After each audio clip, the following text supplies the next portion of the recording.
सुबह की हल्की धूप खेतों पर फैल रही थी। गांव के लोग अपने काम में लगे थे, लेकिन गांव के किनारे मौजूद एक तालाब का नाम सुनते ही सबके चेहरे बदल जाते थे। गांव के बुजुर्ग हमेशा चेतावनी देते थे, सूरज ढलने के बाद उस तालाब के पास मत जाना, क्योंकि वहां कुछ ऐसा है जो इंसान नहीं है। लोग उसे भूतिया तालाब कहते थे। कहते हैं इस तालाब का पानी कभी नहीं सूखता और इसकी गहराई आज तक कोई नहीं जान पाया। लेकिन गांव के कुछ लड़कों को इन बातों पर भरोसा नहीं था। उनके लिए ये बस डराने वाली कहानी थी। उन लड़कों में से एक था रवि, जिसे उस तालाब का रहस्य जानने की जिद हो गई थी। एक दिन गांव के एक बूढ़े आदमी ने उन्हें रोका और कहा, अगर अपनी जान प्यारी है तो उस तालाब के पास जाने की गलती मत करना। लेकिन रवि और उसके दोस्तों ने फैसला कर लिया कि आज रात वो इस भूतिया तालाब का सच जानकर ही रहेंगे।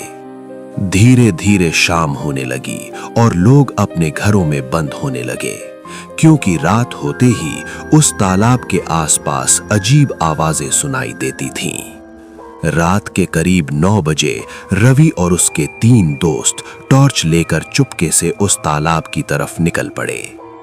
जैसे ही वो तालाब के पास पहुंचे, अचानक पानी अपने आप हिलने लगा और अगले ही पल पानी के अंदर से किसी के रोने की आवाज आने लगी। पानी से आती उस रोने की आवाज सुनकर चारों लड़के सन्न रह गए, जैसे कोई बहुत दर्द में तालाब के अंदर से मदद मांग रहा हो। रवि ने हिम्मत करके अपनी टॉर्च पानी की तरफ घुमाई, लेकिन वहां कुछ दिखाई नहीं दे रहा था, सिर्फ काला पानी और डरावनी खामोशी। अचानक तालाब के बीचों बीच पानी उबलने लगा, जैसे नीचे से कोई चीज ऊपर आने की कोशिश कर रही हो, और अगले ही पल पानी के अंदर से एक सफेद हाथ बाहर निकला, जिसकी उंगलियां असामान्य रूप से लंबी थीं। धीरे धीरे पानी से एक औरत बाहर आने लगी। उसके लंबे गीले बाल चेहरे पर लटक रहे थे और उसकी आंखें लाल आग की तरह चमक रही थीं। उसे देखते ही चारों लड़कों के पैरों तले जमीन खिसक गई, क्योंकि वो इंसान नहीं, कुछ और ही थी। सबसे डरावनी बात ये थी, वो औरत पानी में डूबी नहीं, बल्कि तालाब के ऊपर चलते हुए उनकी तरफ आ रही थी। डर के मारे रवि के हाथ से टॉर्च गिर गई और जैसे ही रोशनी जमीन पर पड़ी, उस औरत का चेहरा साफ दिखाई देने लगा। उसका चेहरा बेहद भयानक था, आंखें अंदर धसी हुई और होठों पर एक डरावनी मुस्कान। और अचानक उस औरत ने एक भयानक चीख मारी, जिसकी आवाज पूरे जंगल में गूंज उठी। उस भयानक चीख के साथ ही अचानक तेज हवा चलने लगी। पेड़ों की डालियां जोर जोर से हिलने लगीं और चारों लड़के डर से जड़ हो गए। लेकिन अगले ही पल कुछ ऐसा हुआ जिसने सबकी रूह कांपा दी। उनके साथ खड़ा सोनू अचानक गायब हो गया। रवि और उसके दोस्तों ने घबराकर चारों तरफ देखा, सोनू सोनू, लेकिन वहां सिर्फ अंधेरा था और डरावनी खामोशी। अचानक टॉर्च की रोशनी तालाब के किनारे पड़ी, जहां सोनू खड़ा था, लेकिन वो हिल भी नहीं रहा था। जैसे ही सोनू ने धीरे धीरे अपना चेहरा उनकी तरफ घुमाया, उसकी आंखें लाल चमक रही थीं और तभी उन्हें महसूस हुआ सोनू के पीछे वही भयानक औरत खड़ी थी। उसने धीरे से अपना लंबा नुकीला हाथ सोनू के कंधे पर रखा और डरावनी आवाज में कुछ फुसफुसाई। अगले ही पल सोनू जैसे किसी के वश में हो गया और अचानक तालाब की तरफ दौड़ने लगा। रवि कुछ समझ पाता उससे पहले सोनू सीधे तालाब के काले पानी में कूद गया और फिर तालाब का पानी अचानक शांत हो गया, जैसे वहां कभी कोई था ही नहीं। सोनू के पानी में कूदते ही तीनों लड़के पत्थर की तरह खड़े रह गए। तालाब फिर से शांत था, लेकिन उनका डर अब कई गुना बढ़ चुका था। रवि कांपते हुए धीरे धीरे तालाब के किनारे पहुंचा और डरते डरते पानी के अंदर देखने लगा।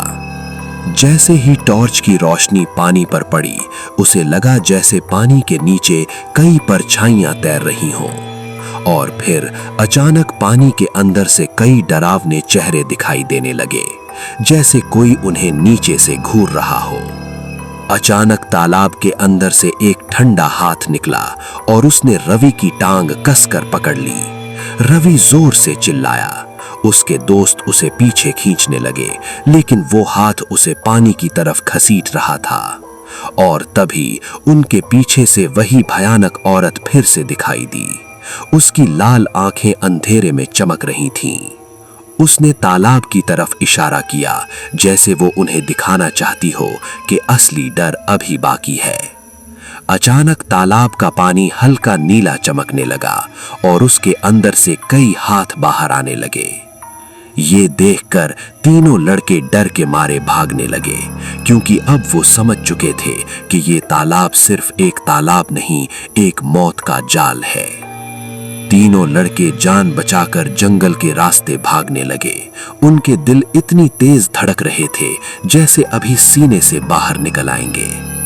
कुछ दूर भागने के बाद उन्होंने पीछे देखा, लेकिन इस बार रवि भी उनके साथ नहीं था।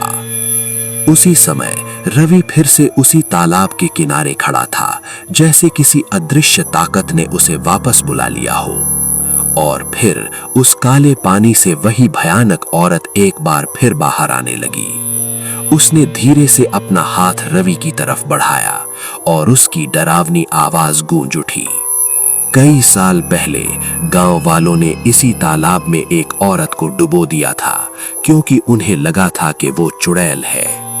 लेकिन वो चुड़ैल नहीं थी, वो एक बेगुनाह औरत थी, जिसकी आत्मा अब इस तालाब में कैद हो चुकी थी। और अब वो हर उस इंसान को अपने साथ ले जाती थी जो इस तालाब के पास आने की गलती करता। धीरे धीरे रवि भी जैसे उसके वश में आ गया और बिना कुछ सोचे तालाब के पानी की तरफ बढ़ने लगा। अगली सुबह गांव वालों को तालाब के किनारे सिर्फ रवि की टॉर्च मिली, लेकिन रवि हमेशा के लिए गायब हो चुका था।